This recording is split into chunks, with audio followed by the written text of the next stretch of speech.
নমস্কার বন্ধুরা।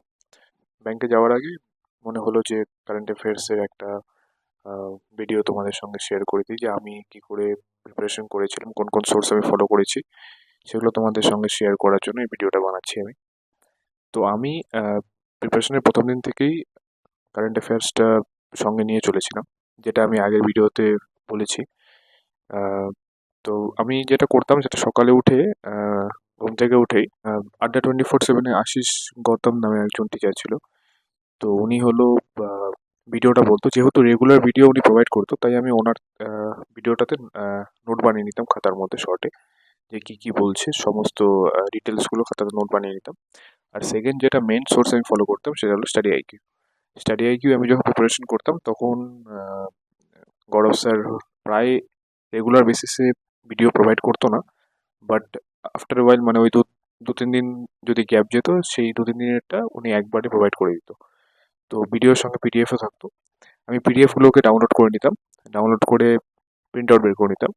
Print out বের করে সেই পিডিএফের পাশে পাশে গ্যাপটা একটু বড় রাখতাম, যাতে হোয়াইট পোর্শনটা একটু বেশি থাকে, যাতে আমি ওখানে এক্সট্রা ডিটেলস যেগুলো স্যার ভিডিওতে বলতো, তো সেগুলো আমি নোট করে নিতাম সেখানে।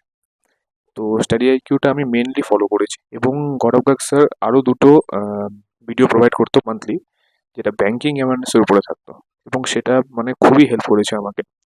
আর আমার প্রতিটি এক্সামেই কারেন্ট অ্যাফেয়ার্সে আমার ঠিকঠাক একটা নাম্বার ছিল, মানে ভালোই নাম্বার ছিল। কারণ কারেন্ট অ্যাফেয়ার্সে কেউ ফুল মার্কস অ্যাচিভ করবে না, বাট ম্যাটার করে তুমি কতটা বেশি পাচ্ছ অন্যদের থেকে। তো সেটা ম্যাটার করে, আমার ঠিকঠাক স্কোর ছিল। তো আমার সোর্স ছিল সেটাই, যে স্টাডি আইকিউ। আর আম, আড্ডা 24/7 আমি ফলো করতাম, কারণ আড্ডা 24/7 রেগুলার বেসিসে দিত। তো আমি নিউজের সঙ্গে আপডেটেড থাকতাম, তাই জন্য আড্ডা 24/7টাকেও ফলো করতাম। আর অ্যাফেয়ার্স ক্লাউডের পিডিএফ এর থেকে কিছু কিছু উইকলি যেটা পিডিএফ একটা বের করতো, ওখান থেকে একটা জাস্ট গো থ্রু করতাম। বাট মেনলি আমি স্টাডি আইকিউর ভিডিওটাই ফলো করতাম। এবং গরবর স্যারের কন্টেন্টের তো কোনো মানে প্রশ্ন নেই। তো ওটা আমরা সবাই জানি যে উনি কেমন কন্টেন্ট প্রোভাইড করে। তো আমি সেটাই থরলি স্টাডি করেছি। তো নোট তো সব কিছুর বানিয়ে নিতাম, সব কিছু পড়ে নিতাম। কিন্তু মেন যেটা কি ছিল সেটা হলো রিভিশন। রিভিশন কিন্তু তোমাদের কন্টিনিউ বেসিসে করে যেতে হবে। আমি যেমন ওয়ান উইক করে রিভিশন করতাম, ওয়ান উইক আমার হয়ে গেল।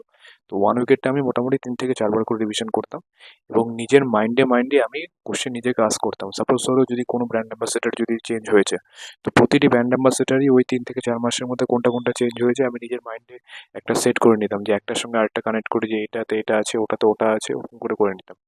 তো সেভাবে তোমরা করতে পারো।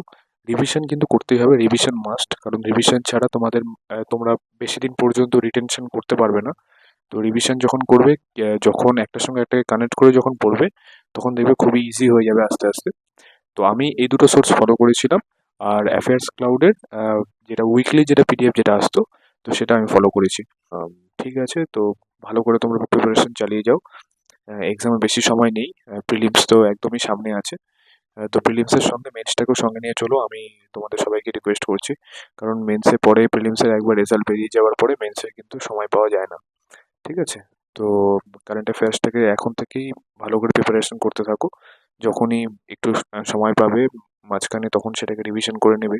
উইকলি বেসিসে 3-4 দিন পর পর একবার করে রিভাইজ করে নেবে। তাহলে একটা ব্রাশ আপ হয়ে থাকবে। তারপরে যখন প্রিলিমসে যখন রেজাল্ট বেরিয়ে যাবে, তখন তো জোর কদমে কারেন্ট অ্যাফেয়ার্স পড়তেই হবে। দিনে 4 থেকে 5 ঘন্টা করে সময় দিতেই হবে কারেন্ট অ্যাফেয়ার্সকে। তো ঠিক আছে, আমি ব্যাংকের জন্য একটু লেট হচ্ছি আজকে। নেক্সট টাইম নেক্সট ভিডিওতে আবার দেখা হবে। ভালো থেকো, সুস্থ থেকো সবাই। নেক্সট ভিডিওতে আবার দেখা হবে। নমস্কার।